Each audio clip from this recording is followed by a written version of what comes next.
Chapter 23. Exclusion from the congregation.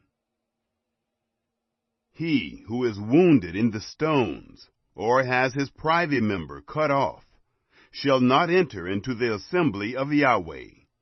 A bastard shall not enter into the assembly of Yahweh. Even to the 10th generation shall none of his enter into the assembly of Yahweh. An Ammonite or a Moabite shall not enter into the assembly of Yahweh. Even to the 10th generation shall none belonging to them enter into the assembly of Yahweh forever, because they didn't meet you with bread and with water in the way, when you came forth out of Egypt, and because they hired against you Balaam, the son of Beor, from Pethor of Mesopotamia, to curse you. Nevertheless, Yahweh your God wouldn't listen to Balaam, but Yahweh your God turned the curse into a blessing to you, because Yahweh your God loved you. You shall not seek their peace, nor their prosperity, all your days, forever.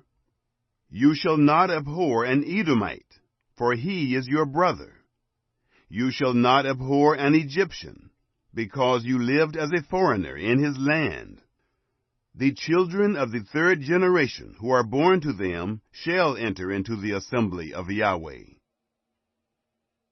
Uncleanness in the camp. When you go forth in camp against your enemies, then you shall keep yourselves from every evil thing. If there is among you any man who is not clean by reason of that which happens him by night, then shall he go outside of the camp. He shall not come within the camp.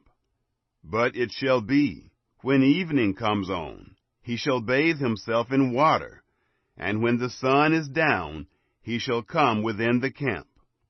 You shall have a place also outside of the camp, where you shall go forth abroad. And you shall have a paddle among your weapons, and it shall be, when you sit down abroad, you shall dig therewith, and shall turn back and cover that which comes from you.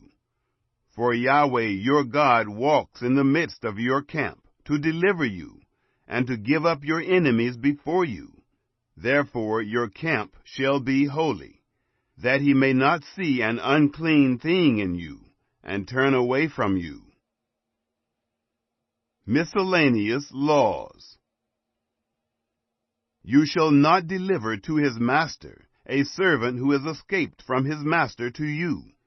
He shall dwell with you, in the midst of you, in the place which he shall choose within one of your gates, where it pleases him best. You shall not oppress him. There shall be no prostitute of the daughters of Israel. Neither shall there be a sodomite of the sons of Israel. You shall not bring the hire of a prostitute or the wages of a dog into the house of Yahweh your God for any vow.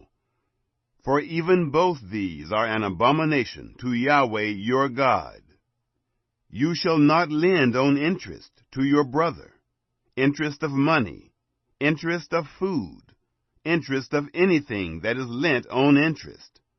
To a foreigner you may lend on interest, but to your brother you shall not lend on interest, that Yahweh your God may bless you in all that you put your hand to, in the land where you go in to possess it. When you shall vow a vow to Yahweh your God, you shall not be slack to pay it, for Yahweh your God will surely require it of you, and it would be sin in you. But if you shall forbear to vow, it shall be no sin in you. That which is gone out of your lips you shall observe and do, according as you have vowed to Yahweh your God, a free will offering, which you have promised with your mouth. When you come into your neighbor's vineyard, then you may eat of grapes your field at your own pleasure, but you shall not put any in your vessel. When you come into your neighbor's standing grain, then you may pluck the ears with your hand, but you shall not move a sickle to your neighbor's standing grain.